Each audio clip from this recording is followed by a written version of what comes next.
Lunes na naman bukas. Bakit ba naman ang bilis-bilis ng araw? Kaka-Biyernes lang. Lunes na naman. Alam mo ate, napapansin ko. Simula nang magtrabaho ka dyan sa pinapasukan mo, ayaw mo nang mag-Lunes. Bakit ba?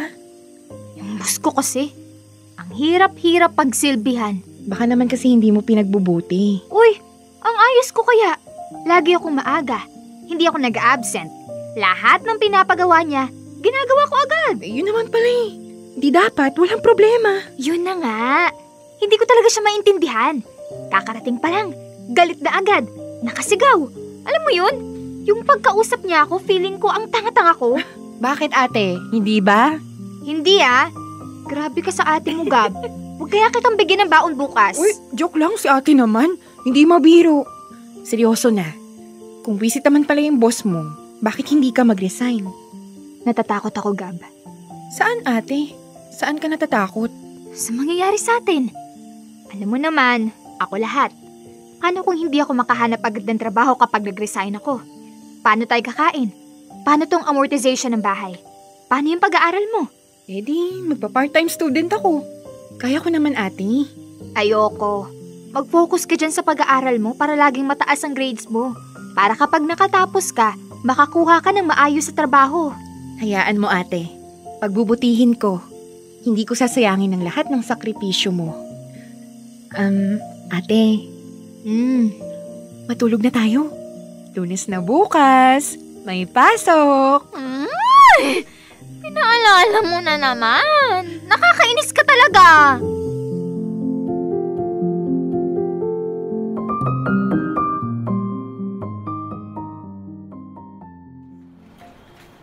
Lara!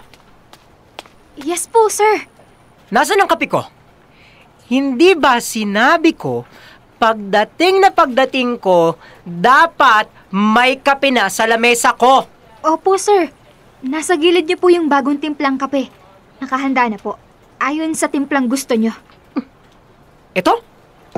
Ipapainom mo sa akin tong kape na to? Eh, mas malamig pa sa patay ito eh. Gagawa na lang po ako ng bagong kape, sir. Dapat! Lara naman, para kang bago ng bago.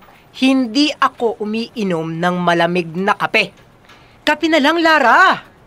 Kahit yung kasama ko sa bahay na hindi nakapagkolehiyo, hindi nagkakamali dyan. Ang aga-aga, sira na agad ang araw ko.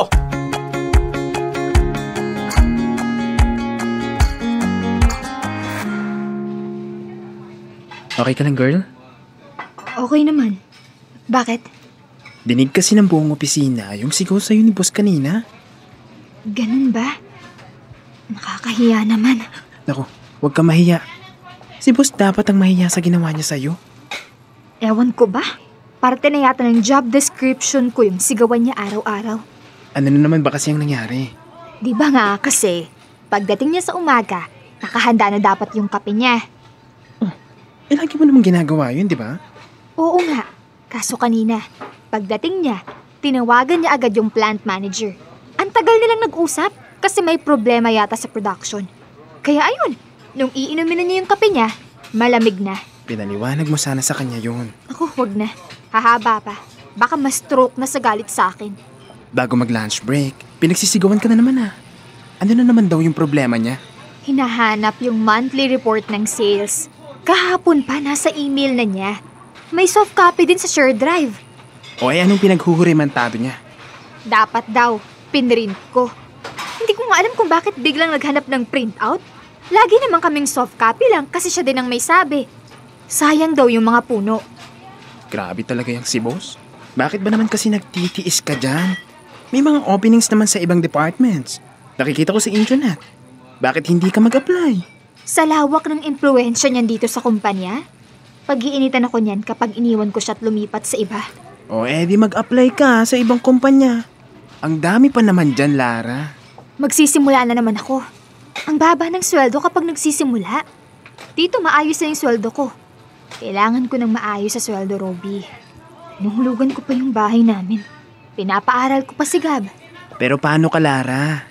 Kailan mo naman iisipin ang sarili mo?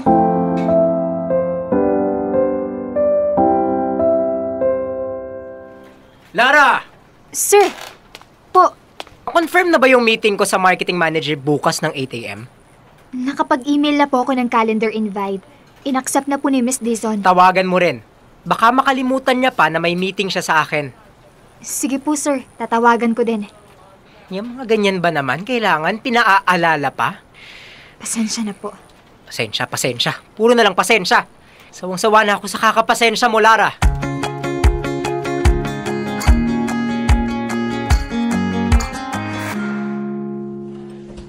Huy, Lara! Robby, uwi ka na din? Oo. Grabe talaga yung boss mo. Pauwi ka na lang, may pabaon pang sigaw. Bakit na naman? 8 a.m. kasi siya bukas. Nasa calendar naman na niya. Nag-confirm na din yung ka-meeting niya sa calendar invite ko. Nabuwisit kasi hindi ko daw tinawagan. Ano? Nag-confirm na nga sa calendar invite, di ba? Nag-sorry na lang ako para matapos na. Hindi ka naman mananalo dyan kay Mr. Ramos. Ang maipilit. Yun nga lang, nahiya ako nung tumawag ako sa sekretary ng manager. Parang ang kulit ko lang at kailangan ko pang tawagan. Nag-confirm na nga sa email.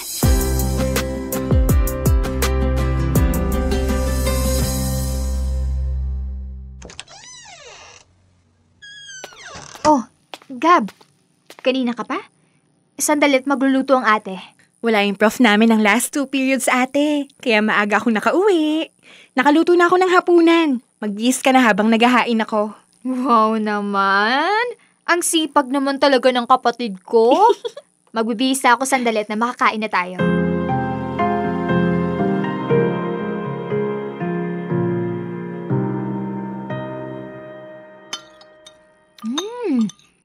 Sarap itong adobo, ha? Malambot. Sakto din yung timpla. May baboy pa pala tayo sa freezer? Wala na. Saan ang galing to? Sa tirang nilaga kahapon. Naubos natin yung gulay pero ang daming tirang karne. Inadobo ko na para hindi masayang. Ayos mukhang bagong ulam. Kab, pakiabot naman yung phone ko. Nasa sofa. Oh, ate. Sino ba yan? Yung boss ko. Ate, wala ka na sa opisina. Huwag mo nang buksan yung message niya. Baka importante. Ay, naubusan ako ng load. Nakakainis naman. Kung kailan gabi na, saka pa naubos. Ang mas nakakainis, sakto na lang yung pera ko na pamasahe hanggang sweldo. Wala na akong extra pang load. Buti na lang, pwede ako magpalista sa sari-sari store dyan sa kanto. Labas muna ako, Gab. Paload lang ako. Ate, hindi mo na kailangan lumabas para magpa-load. I-message nga yung boss ko. Siguradong importante yun. Kailangan kong magpa-load. Diba? May GCash ka? Oo. Pwede kang humiram ng load gamit ang borrow load sa GCash. Hindi mo na kailangan lumabas para magpalista. Kasi, dyan lang sa cellphone mo, pwede ka nang humiram ng load. Kuha mo agad yung load na hiniram mo at pwede mong bayaran in 14 days. Wow! Kaya pala sa GCash? Makapag-load na nga para mabasa ko na tong message ni boss. Oh, anong sabi ng boss mong masungit, ate? Pinapasama yung managers ng plant, finance at sales sa 8 a.m. meeting niya bukas. Kailangan kong i-advise yung department managers. Ano ba yan? Tapos na nga dapat ang trabaho mo, ate. Sa halip na magpahinga ka, magtatrabaho ka pa kahit nasa bahay ka na.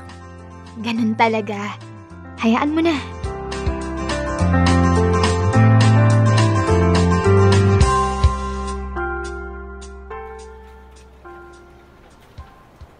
O bakit nangangalimata ka? Late na kasi ako natulog kagabi. Hulaan ko. Nanood ka ng Korean novela. Hindi. Si boss kasi nag-message. Pinasama lahat ng department heads sa meeting ng 8 a.m.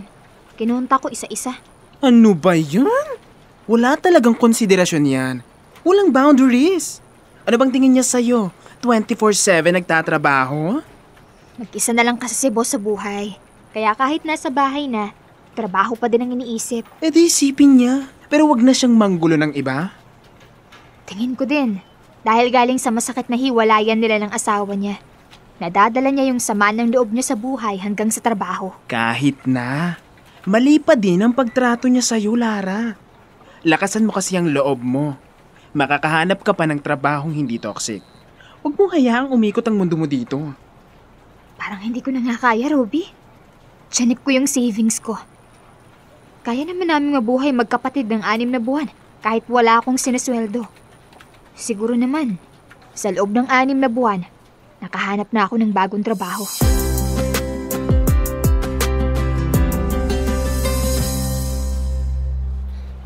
Lara, Yes, sir.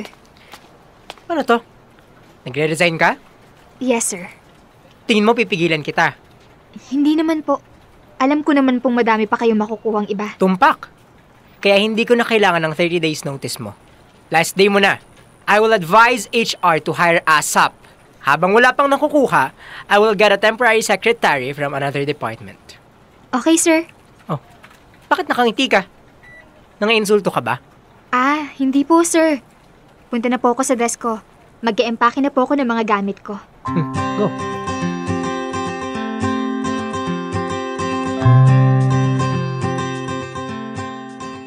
Dear love, 3 taon akong nanahimik at nagtiis.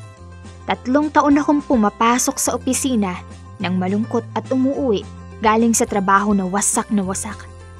3 taon akong umiiyak hanggang sa panaginip. Sa wakas, natauhan ako. Hindi kailanman dapat isakripisyo ang respeto sa sarili, kapalit ng pangarap para sa pamilya. Hindi lahat ng katahimikan ay nauuwi sa kapayapaan. Minsan, ang pagtitimpi ay nagiging daan sa patuloy na pang-aabuso. Hindi ko alam kung anong mangyayari sa hinaharap, pero alam kong hindi ko napapayagang yurakang muli ang dignidad ko. Hindi lahat ng trabaho ay dapat pagtiyagaan. May mga pintong sadyang sinasara para mabuksan ang mas nararapat. Minsan, ang pag-alis ay hindi kahinaan. Ito ang unang hakbang tungo sa sariling kalayaan. Kahit may bahid ng takot, nananabik ako sa panibagong yugto ng buhay ko. Aaminin ko, walang kasiguruhan ang mga susunod kong hakbang. Pero sa unang pagkakataon, buo ang loob ko. Higit sa lahat, malaya na ako sa pang-aabuso.